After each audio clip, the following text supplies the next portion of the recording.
Hello and welcome to the channel. The Independent National Electoral Commission INEC is conducting its review 5 months after the general elections and revealed why it has not joined words or issues with the various observation groups or political parties. The electoral body has also engaged the services of 427 lawyers for the respective cases pending against the commission. Now that's a lot of lawyers. Let's talk details. Subscribe, like, share, and comment. Thank you. 2023 polls. INEC begins review.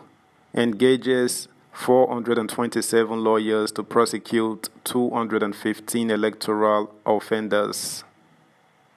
The Independent National Electoral Commission INEC said it has received 215 case files from the Nigerian police in respect of electoral infractions during the 2023 general election.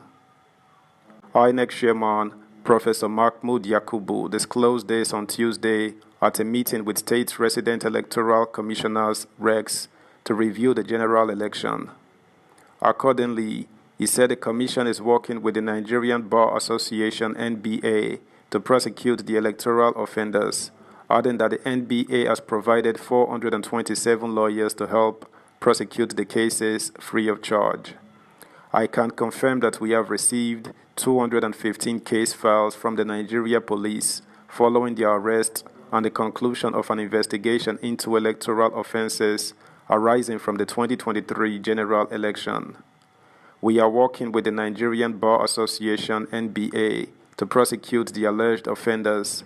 Already, the NBA has submitted a list of 427 lawyers across the country who have volunteered to render pro bono services to the Commission. They are not charging legal fees, but by mutual agreement, the Commission will provide a token amount to cover filing fees and expenses. We are most grateful to NBA and its president, Yakubu son, for this historic collaboration. Similarly, we are working with the Economic and Financial Crimes Commission (EFCC) and the Independent Corrupt Practices Commission (ICPC) on the prosecution of cases relating to vote buying and associated violations, he stated. Yakubu also added that the Commission has received a police report in the suspended Adamawa REC, Yunusa Hari, saying INEC would soon take appropriate actions against them. He also explained that in line with the mandate of the Commission, it will never join issues with observer groups or political parties regarding the conduct of any election. INEC had consistently declared that it would never join issues with anyone, especially partisans. Addressing the RECs, Yakubu said the purpose of the meeting was to reflect on the just concluded 2023 general election. Following the conclusion of the election, the time has come for introspection, stock-taking, review, and evaluation, he stated. Yakubu noted that since the conclusion of the election, diverse opinions have been expressed by political parties, candidates, observers, analysts, and the general public on aspects of the elections that took place in February and March. Such diverse opinions should normally be expected, and the Commission welcomes all of them insofar as their purpose is to improve the future conduct of elections and to consolidate our democracy. The Commission has consciously not joined in these commentaries in the immediate aftermath of the election for several reasons. First, our preference is to listen more and draw lessons rather than join in the heated and often emotive public discussion on the election. Second, since we plan to conduct our own review of the election, we see no need to preempt the process.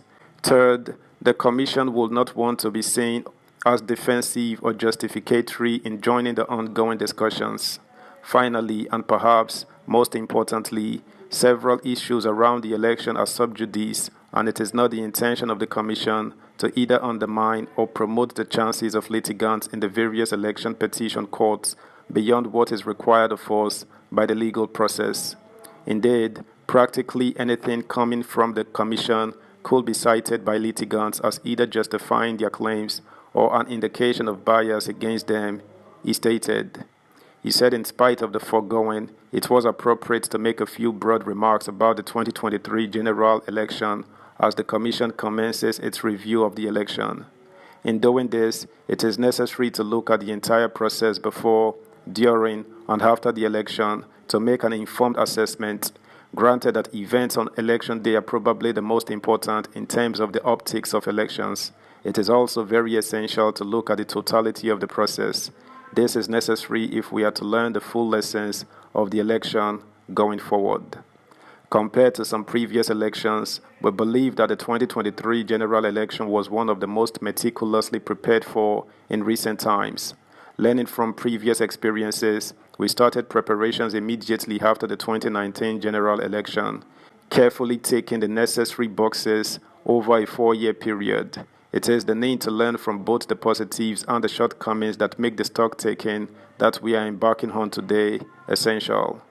Among the positive stories is that the security challenges which threatened to derail the elections did not materialize. Concerns that the polls will be disrupted by the perennial insecurity across the country fizzled out on election day as the elections were largely peaceful. Despite currency and fuel challenges and widespread attacks on our personnel and facilities nationwide, the Commission proceeded with the election as scheduled. Subscribe, like, share, comment, and please turn the notification bell on. Thank you. The first set of elections, the Presidential and the National Assembly, held as planned for the first time in the last 4 general elections conducted in the country. Accreditation of voters using the bimodal voter accreditation system (BVAS) has generally been scored very high by voters. Our records show that the success rate for BVAS accreditation stands at 98% compared to the smart card readers 29.2% during the 2019 general election.